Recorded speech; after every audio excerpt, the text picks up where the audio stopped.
पुरुषं देवं विश्वाक्षं विश्वशम्भुवं विश्वं नारायणं देवमक्षरं परमं पदं विश्वतः परमां नित्यं विश्वन्नारायणगुं हरिं विश्वमेवेदं पुरुषस्तद्विश्वमुपजीवति पतिं विश्वस्यात्मेश्वरगुं शाश्वतगुं शिवमच्युतं नारायणं महाज्ञेयं विश्वात्मानं परायणम्।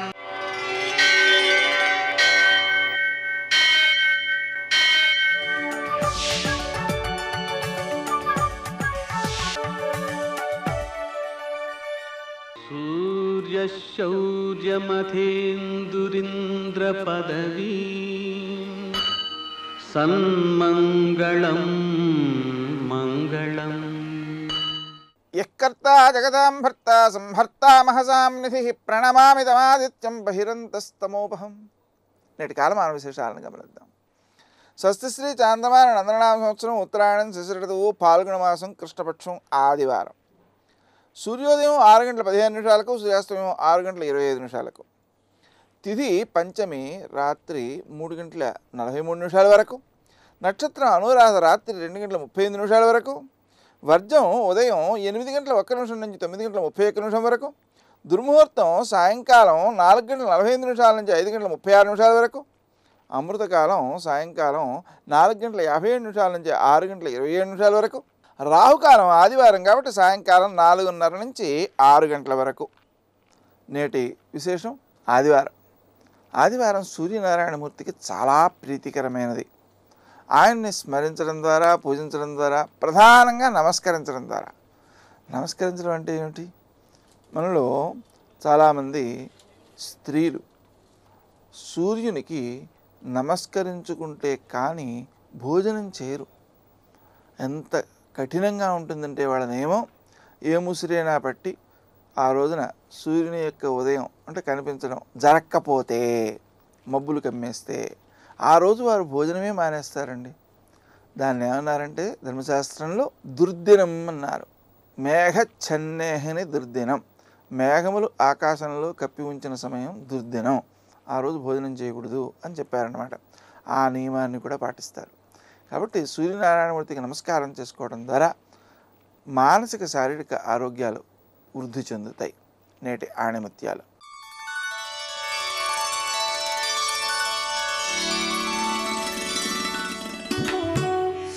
సత్యాన్ని మించిన దేవుడు లేడు.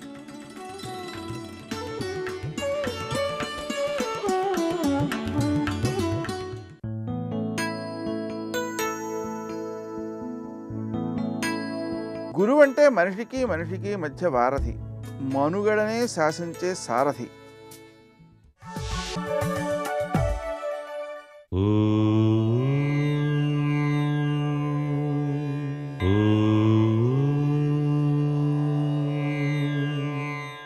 ఓం నమో నారాయణాయ. ఓం నమః శివాయ. శ్రీమాత్రే నమః. ప్రత్యక్ష సాక్షీభూత దైవమైనటువంటి సూర్య భగవాన్ని ఆరాధన చేసేటప్పుడు కొన్ని నియమాలు పాటించాలి. ఆ నియమాల్ని కనుక ఆచరింపచేసుకున్నట్లయితే సర్వే సర్వత్రా ఆరోగ్యప్రదాత అయినటువంటి సూర్య భగవానుడు అనుగ్రహాన్ని ప్రసాదిస్తాడు అని.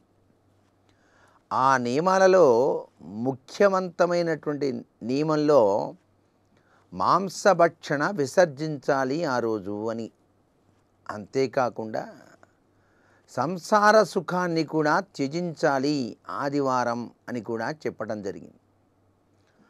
తెల్లవారుజామునే నిద్ర నుంచి లేచి పవిత్రవంతమైనటువంటి స్నానాన్ని చేసి ఆదిత్య హృదయ పారాయణ చేసుకొని ఆ స్వామివారికి అర్ఘ్యప్రదానం ఇవ్వాలి. అర్ఘ్యప్రదానం ఇచ్చిన తదుపరి ఆవు పాలతో చేసినటువంటి పరమాన్నం ఆ స్వామివారికి నైవేద్యంగా సమర్పించి, సూర్యభగవాన్ నాయన నీ చల్లని దీవుల కరుణారస దృష్టి ఈ దిన్నుపై ప్రసరింపజేయవలసింది అంటూ ఆ ప్రసాదాన్ని అమృతతుల్యంగా స్వీకరించాలి. ఇలా ఎవరైతే ఆదిత్య హృదయ పారాయణ కానీ, అరుణ పారాయణ కానీ, సూర్యనారాయణ మంత్రాన్ని కానీ ఆదివారం నాడు తప్పనిసరిగా అనుష్ఠానం చేస్తారో వారి జీవితాలలో కంటికి సంబంధించిన రుగ్మతలు కానీ, హృదయానికి సంబంధించిన రుగ్మతలు కానీ, ఆరోగ్య సమస్యలు కానీ ఉండకుండా చక్కటి యోగవంతమైన జీవితాన్ని గడపడానికి ఆస్కారం ఉంటుంది. ఆ సూర్యుడు ప్రత్యక్ష సాక్షీభూత దైవం. ఆయన తలుచుకుంటే ఇంటిల్లిపాది కూడాను అదృష్టకరమైనటువంటి అక్షయతత్వంలో విరాజిల్లుతారు. అందుకే పాండవులు అరణ్యవాసం చేస్తూ అనేక కష్టాలు అనుభవిస్తున్నప్పుడు అక్షయ పాత్రను ప్రసాదించింది కూడా సూర్య భగవానుడే అనేటువంటి విషయాన్ని మనం మర్చిపోకూడదు. మానవ జీవితంలో కూడా కష్టనష్టాలకి గురైనప్పటికీ కూడా ఆ కష్టనష్టాల నుంచి బయలుపడి సుఖప్రదమైన జీవితాన్ని పొందటానికి ఆదిత్య ఆరాధన సర్వ విధాలా కూడా శ్రేయోదాయకవంతమైంది అని. సర్వే జనా సుఖినో భవంతు.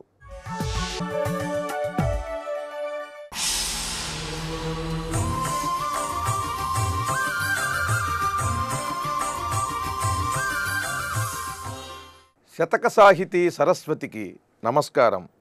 సృష్టిలో ఇట పుట్టుటదృష్టమనెడి దృష్టితో నుండి అమిత సంతుష్టి చెంది ఇష్టముగా నీవు మాటాడ స్పష్టముగా ప్రతిష్ట పెంచును లోకాన తెలుగు భాష.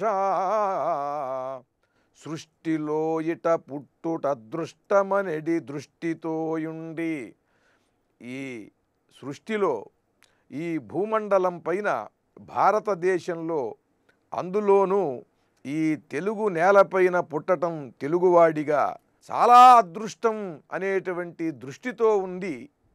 సృష్టిలో ఇట పుట్టుటదృష్టమనడి దృష్టితో ఉండి అమిత సంతుష్టి చెంది, ఇక్కడ ఉన్నటువంటి ఈ ప్రకృతికి, ఈ వనరులకి, ఇంత అద్భుతమైనటువంటి నదుల మధ్యన 6 ఋతువుల యొక్క శోభని ఈ ప్రకృతిలో చూసేటువంటి అద్భుతమైనటువంటి ప్రదేశంలో మనం పుట్టాం.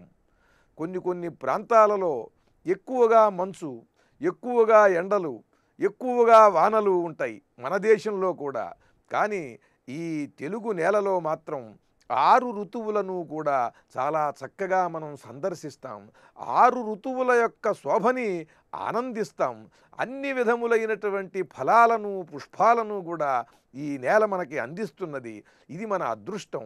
కనుక ఈ దృష్టితో ఇక్కడ పుట్టడమే గొప్ప అదృష్టం అనేటువంటి భావన చేసి, సృష్టిలో ఇట పుట్టుటదృష్టమనడి దృష్టితో నుండి అమిత సంతుష్టి చెంది ఇష్టముగా నీవు మాటాడ స్పష్టముగా ప్రతిష్ట పెంచును లోకాన తెలుగు భాష. ఈ నేల మీద పుట్టాం, ఈ భాషని మనం మాట్లాడుతున్నాం. ఈ భాష మన పూర్వుల నుండి మనకు వచ్చినది. మనకు పూర్వుల నుండి సంక్రమించినటువంటి ఆస్తిపాస్తులు, సంప్రదాయాలు, సంస్కృతి ఎటువంటిదో అంతకన్నా గొప్పది ఈ భాష. ఈ భాషలోనే ఈ సంస్కృతి, సంప్రదాయాలు అన్నీ కూడా స్పష్టముగా నిక్షిప్తమై ఉన్నాయి.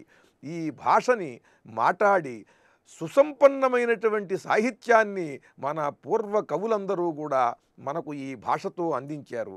ఆ సాహిత్యాన్ని అధ్యయనం చేసి ఆనందించి సంతృప్తిగా ఉంటూ స్పష్టముగా ఈ తెలుగు భాషని మాట్లాడగలిగినట్టయితే ప్రతిష్ట పెంచును లోకాన తెలుగు భాష. ఆ భాష మాట్లాడేటువంటి వాళ్ళు చాలా స్పష్టంగా మాట్లాడతారు. వారి భాషే కాకుండా ఇతరుల భాషని కూడా చాలా చక్కగా త్వరగా నేర్చుకుని చాలా స్పష్టంగా మాట్లాడతారనేటువంటి మంచి పేరు వస్తుంది. గొప్ప ప్రతిష్టని తెచ్చిపెడుతుంది ఈ తెలుగు భాష. అటువంటి ఈ తెలుగు భాషా సరస్వతి మనకు వరంగా ప్రసాదించినటువంటి ఈ భాషని మనం మాట్లాడదాం, ఈ భాషలోనే వ్రాద్దాం. జై తెలుగు సరస్వతి. ఉన్నది నీవొక్కడవే ఉమానాథ, నాకున్నది నీవొక్కడవే ఉమానాథ.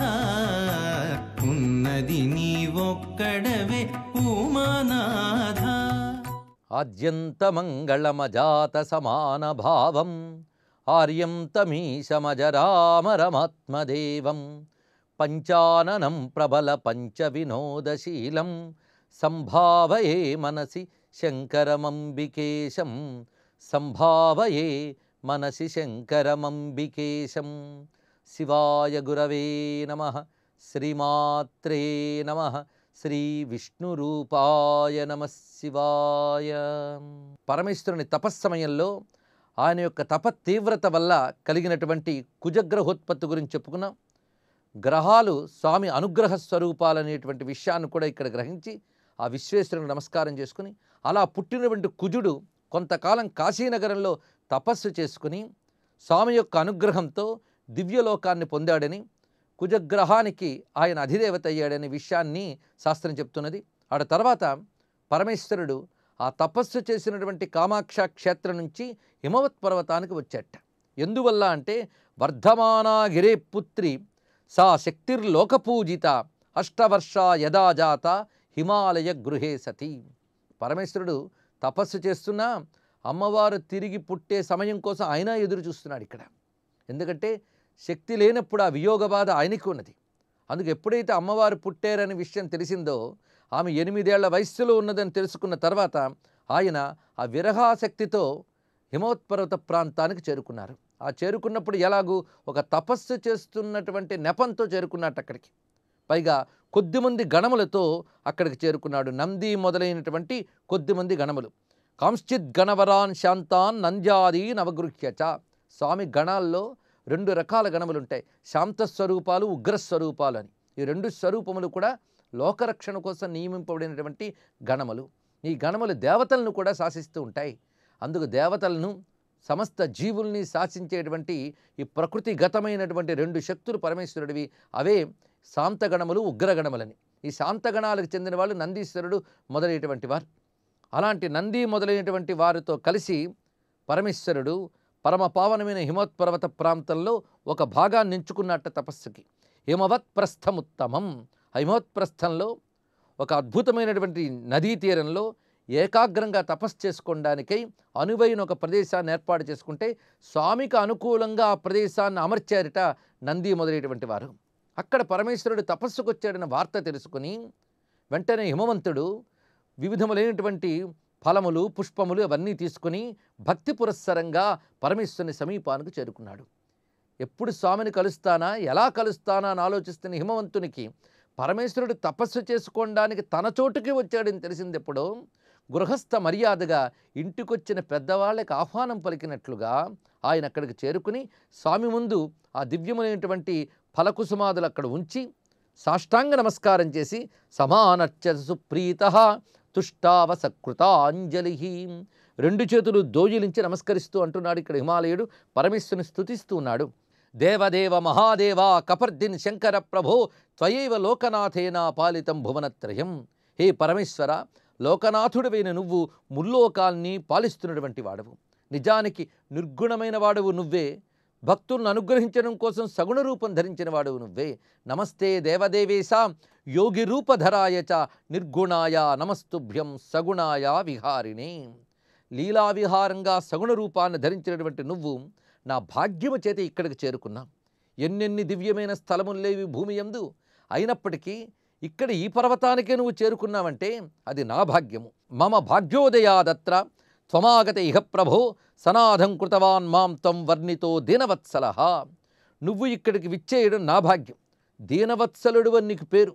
అందుకే దీనుడినైన నాయందు దయతో నన్ను కృతార్థుణ్ణి చేసావు. అజ్జమే సఫలం జన్మ సఫలం జీవనం మమ. నా పుట్టుక ఈరోజు సార్థకమైంది. నీ దర్శనంతో, నీ రాకతో సార్థకమైంది. నా జీవనము సార్థకమైంది. అజ్జమే సఫలం సర్వం యదత్రత్వం సమాగత. నేను చేసిన సాధనలు అవి ఈ జన్మము కావచ్చు, పై జన్మలు కావచ్చు, అవన్నీ ఈరోజు సఫలములయ్యాయి. జ్ఞాత్వా మాం దాసమవ్యగ్రం ఆజ్ఞాం దేహి మహేశ్వర. నీ యొక్క దాసుణ్ణి అని భావించి నువ్వు ఆజ్ఞాపించు. నీకు ఏమేమి ఏర్పాట్లు చేయాలో చెప్పు.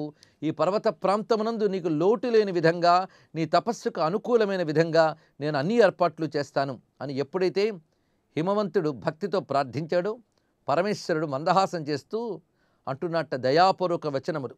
తవ పృష్ఠే తపస్తప్తుం రహస్యమహమాగత. ఇక్కడ నుంచి శివలీల. ఈ లీల ఏమీ ఎరగనట్టు తపస్సు చేసుకోవడానికి వచ్చానని చెప్తున్నాడు, కానీ నిజానికి అక్కడ అమ్మవారు ఉందని వచ్చాడు స్వామి. అదొక లీల మాత్రమే ఇక్కడ చూపిస్తున్నాడు. పైగా ఇక్కడ నుంచి పరమేశ్వరుని మరికొన్ని మూర్తులు మనం చూడబోతున్నాం. గతంలో దక్షిణామూర్తి స్వరూపము, వీరభద్ర స్వరూపము దర్శనమిచ్చింది. అందుకు శివకళ్యాణ గాథ వినేటప్పుడు శివుని యొక్క అనేక లీలామూర్తులు దర్శనమిస్తూ ఉంటారు. ఒక్కొక్క మూర్తి ధ్యానం ఒక్కొక్క ప్రయోజనం కలిగిస్తుంది. ఇప్పుడు తపోనిష్టలో ధ్యానమూర్తిగా ఉన్నటువంటి పరమేశ్వరుని యొక్క దివ్యమంగళ విగ్రహము ఈ రోజు నుంచి దర్శించబోతూ ఉన్నాం మనం. అక్కడ పరమేశ్వరుడు ఈ తపోనిష్టలో ఉంటూ చెప్తున్నాడు హిమవంతుడికి, నువ్వు చేయవలసిన పెద్ద సాయం లేదు, కానీ ఎవరూ ఇక్కడికి వచ్చి భంగము కలిగించకుండా తగినటువంటి ఏర్పాట్లు చూడు చాలు. యథా నకోపి నికటం సమాయాతు తథాకురు. ఈ సమీప ప్రాంతానికి ఎవరూ రాకుండాను, నా తపస్సుకు భంగం కలిగించకుండాను ఏర్పాట్లు చూసుకో. నువ్వు సామాన్యుడు కావయ్యా. త్వం మహాత్మా తపోధామ మునీనాంచ సదాశ్రయ. నీ పేరే తపోధాముడు అని. మహాత్ముడువు నువ్వు. మునులందరూ నిన్ను ఆశ్రయించుకుంటారు. తపస్సులు కానీ సాధనలు కానీ ఒక పరిపూర్ణమైన రూపం స్వీకరించాలి అంటే అవి నీయందు సాగాలి. అందుకే హిమవత్పర్వత ప్రాంతం అనాదిగా తపోభూమి. శివుడే అంటున్నాడు ఈ మాట. పైగా శివునికి అత్యంత ప్రీతిపాత్రమైన భూమి ఇది. దేవతానాం రాక్షసానాంచ పరేషాంచ మహాత్మనాం. దేవతలు కానీ రాక్షసులు కానీ ఎవరైనా కానీ నీ యొక్క శిఖరాలపైనే సాధన చేసుకుంటారు. పైగా నీ యందు ప్రవహించేటువంటి ప్రతి జలము పవిత్రమే. నీ యందు మొలకెత్తేటువంటి మొక్కలు వృక్షములు అన్నీ కూడా ఓషధీ స్వరూపములే. రకరకాల ఓషధీ దేవతలు సూక్ష్మ రూపములతోనూ ప్రకట రూపములతోనూ నీ యందు ఉంటారు. ఇది శివుడు చెప్తున్నటువంటి మాట. శాస్త్రములందు హిమవత్ పర్వతంపై దొరికిన ఓషధుల ప్రత్యేకత ఉన్నది. ప్రపంచంలో ఎక్కడా దొరకని దివ్యోషధులు హిమవత్ పర్వతంపై దొరుకుతాయి. రామాయణ కాలంలో కూడా తిరిగి ఉజ్జీవింపజేసి బ్రతికించగలిగేటువంటి శక్తి కలిగిన ఓషధులు హిమవత్ పర్వతంలోనే ఉంటాయని హనుమంతుడు సంజీవని పర్వతం తీసుకురావడం ద్వారా మనకు తెలుసు. అందుకే దివ్యమైన ఓషధులకు, వనస్పతులకు, వనదేవతలకు, దేవతలకు, ఋషులకు, తపస్సులకు, సిద్ధులకు అన్నిటికీ కూడా నువ్వు నివాస భూమివి. పరోపకారి సర్వేషాం గిరీణాం అధిప ప్రభు. పర్వతములన్నీ ఒక ఎత్తు, నువ్వొక్కడివి ఒక ఎత్తు. సర్వపర్వతములకు నువ్వు అధిపుడవు. అందుకే దివ్యమై సుమేరు పర్వతముగా చెప్పబడుతున్న కైలాసము, మానస సరోవరము మొదలైనవి కూడా హిమవత్ పర్వతంలోనే భాగములు. ఇది కూడా మరిచిపోరాదు. పరోపకారి సర్వేషాం. పరోపకార లక్షణము నీయందు సహజంగా ఉన్నది. అలాంటి నీ స్థలమునందు తపస్సు చేయాలని కుతూహలంతో ఇక్కడికి వచ్చాను. నిర్విఘ్నం మే తపశ్చాత్రా హేతునాయేన శైలప. నిర్విఘ్నంగా ఇక్కడ తపస్సు సాగేలాగా నువ్వు చూసుకోవాలి. ఇదే నీ నుంచి కోరుకునే సాయం అని చెప్పిన వెంటనే సరేనని సమ్మతించి వెంటనే స్వామివారికి నమస్కారం చేస్తూ, పూజితోసి జగన్నాథ మయాత్వం పరమేశ్వర స్వాగతే నాద్య విషయే స్థితం త్వాం ప్రార్థయామి కిం.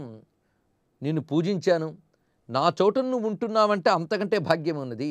నీకు స్వాగత వచనం పలుకుతూ నేను ఇంకిక్కడి నుంచి చిత్తగిస్తాను, నీ తపస్సుకు భంగం కలిగించను, కానీ నిత్యము వచ్చి నీ దర్శనం చేసుకుని వెళ్ళేలాగా నన్ను అనుమతించు, అనుగ్రహించు అని ప్రార్థించాడు హిమవంతుడు.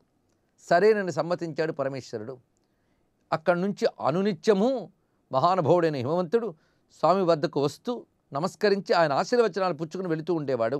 ఇలా కొద్ది రోజులు జరిగిన తర్వాత ఒకరోజు హిమవంతుడు ఒక చిన్న మార్పు చేశాడు. ఎందుకంటే ఆయనకు కూడా నారదుడు చెప్పిన మాటలు గుర్తున్నాయి. స్వామిని ప్రార్థించి అల్లుణ్ణి చేసుకోవాలని. దానికి పద్ధతి ఏమిటి అది కూడా నారదుడు చెప్పాడు. ఈ తల్లి ఆయనకు తపస్సు సేవ చేసుకోవాలి అని చెప్పాడు. ఇప్పుడు ఆమెను స్వామి సేవకు వినియోగించడానికై హిమవంతుడు కొంతకాలం తాను ఒక్కడూ వెళ్ళి తర్వాత అమ్మవారితో సహా వెళ్ళేట. అప్పటికి ఇంకా అమ్మవారు చిన్నపిల్ల బాలారూపంతో ఉన్నది. ఆ 8 ఏళ్ళు దాటిన వయస్సు ఇప్పుడు. అత శైలపతిర్హృష్ట సత్పుష్ప ఫల సంచయం సమాదాయ స్వతనయా సహితోగాద్ధరాంతికం.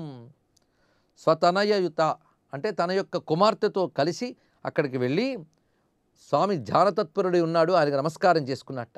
సగత్వా త్రిజగన్నాథం ప్రణమ్య ధ్యానతత్పరం అర్చయామాస తనయాం కాళీం తస్మై హృదాద్భుతాం. ఎప్పుడైతే హిమవంతుడు నమస్కరించాడో పార్వతీదేవి కూడా శిరస్సు ఉంచి నమస్కరించినది. అప్పుడు తెచ్చినటువంటి ఫలపుష్పములని స్వామి దగ్గర పెట్టి ఆ శివునితో అంటూ ఉన్నాడు, నేను నిన్ను సేవించుకోవడానికి అనుమతించావు, రేపటి నుంచి మా అమ్మాయి కూడా నీ సేవకు వస్తుంది, అనుమతించాలి అన్నట్ట. ఆ నెమ్మదిగా కథను నడుపుతున్నాడు ఈ విధంగా. అప్పుడు తపోనిష్ఠలో ఉన్న పరమేశ్వరుడు ఒక్కసారి నవ్వెట్ట. ఆ నవ్వులో ఎన్నో భావాలున్నాయి. ఆయన మందహాసం చేసి దృష్ట్వాం తాం తదృశీం తాతధ్యానినాంచ మనోహరాం విగ్రహే తంత్రమంత్రాణం వర్ధినీం కామరూపిణీం న్యమీలయ దృశౌ శీఘ్రం తజ్జోస్వం రూపమత్తమం. కొంతసేపటికి పరమేశ్వరుడు అంటూ ఉన్నాడు మందహాసం చేసి, ఇదిగో నువ్వు రోజు వస్తానన్నావు, ఈ మాట బాగానే ఉంది. ఇప్పుడు ఈమెను తీసుకొచ్చో రేపటి నుంచి తీసుకొస్తానంటున్నావే, ఇది మాత్రం బాగులేదు అని చెప్తున్నాడు. నువ్వు ఒక్కడివిరా పర్వాలేదు, కానీ రేపటి నుంచి ఈమెను తీసుకురావడం మాత్రం కుదరదు. ఎందుకంటే తపస్సు లేని వాళ్ళు స్త్రీ సాంగత్యానికి దూరంగా ఉండాలి సుమా. ఇది సాధకులకు పనికొచ్చే గొప్ప విషయం ఇది. అందుకు యోగ సాధనలో ఉన్నటువంటి వారు చంచలత్వం కలిగించి ఏకాగ్రతని దెబ్బతీసేటువంటి విషయములేవి దగ్గరికి చేరనీయరాదు. ఇదిగో తపస్సులో పండిపోతే నిగ్రహం అనేది సహజంగా ఉంటుంది, కానీ సాధన దశలో మాత్రం నిగ్రహం చాలా అవసరం.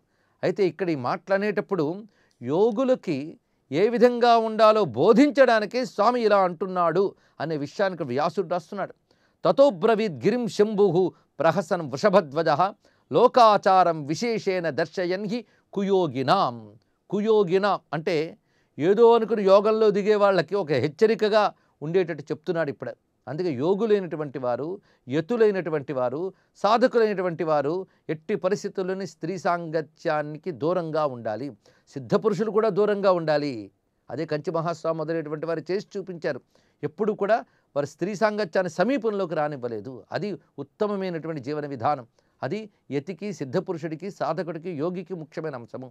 ఇలా అన్నాడు పరమేశ్వరుడు. తర్వాత హిమవంతుడు ఏమన్నాడు అనేది రేపు తెలుసుకుందాం. సర్వం శ్రీ సాంబ సదాశివ చరణారవిందార్పణమస్తు. శ్రీరాఘవం దశరథాత్మజమప్రమేయం సీతాపతిం రఘుకులాన్వయరత్నదీపం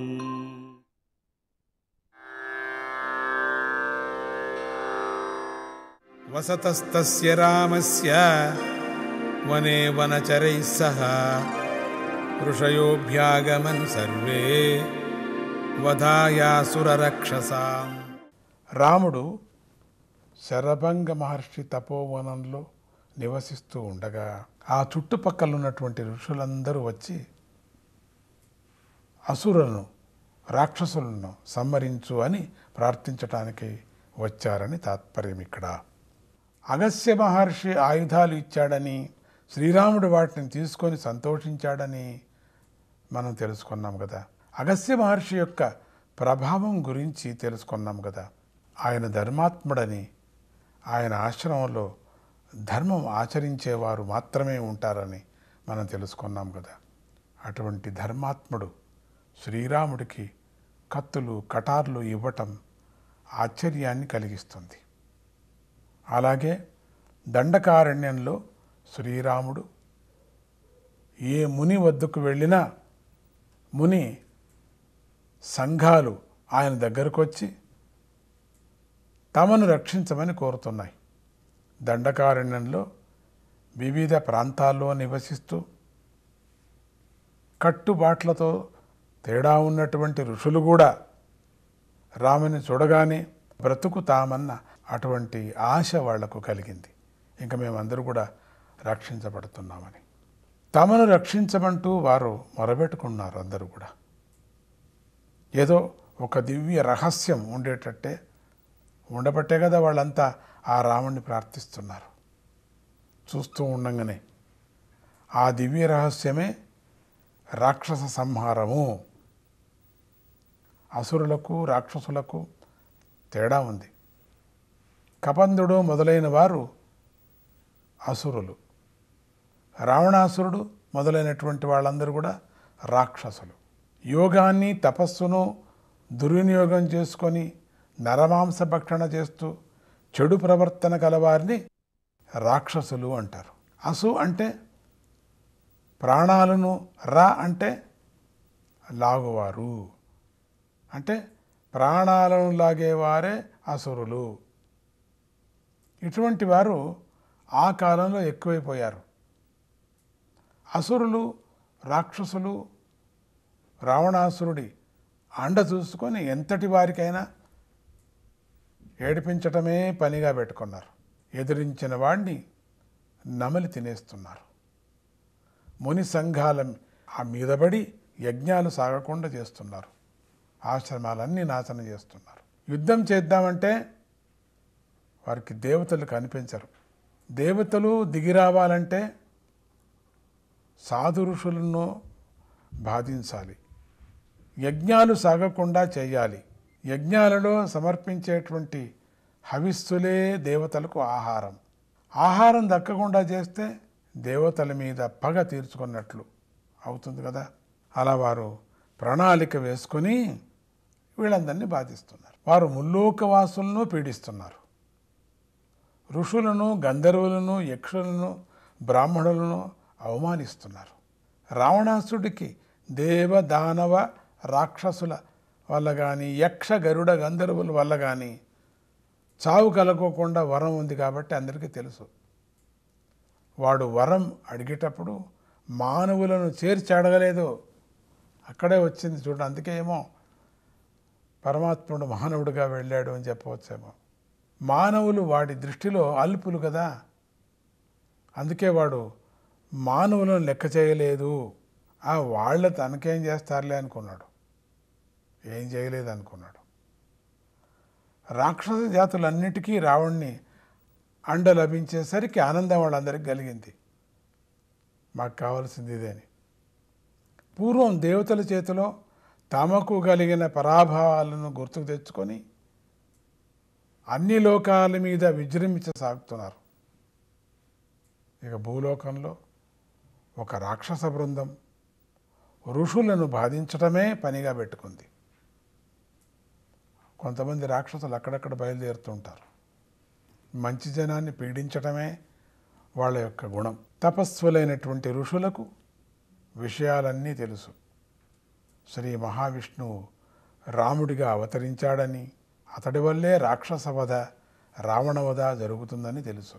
వాడు లోక కళ్యాణ్ణి కోరుకొని వాళ్ళందరూ రాముడు శరభంగ మహర్షి తపోవనంలో నివసిస్తూ ఉండగా మమ్మల్ని అసురుల నుంచి, రాక్షసుల నుంచి కాపాడు అని వేడుకున్నారు. వారు వేడుకోవటంలోని ఉద్దేశం రాముడికి కూడా బాగా తెలుసు.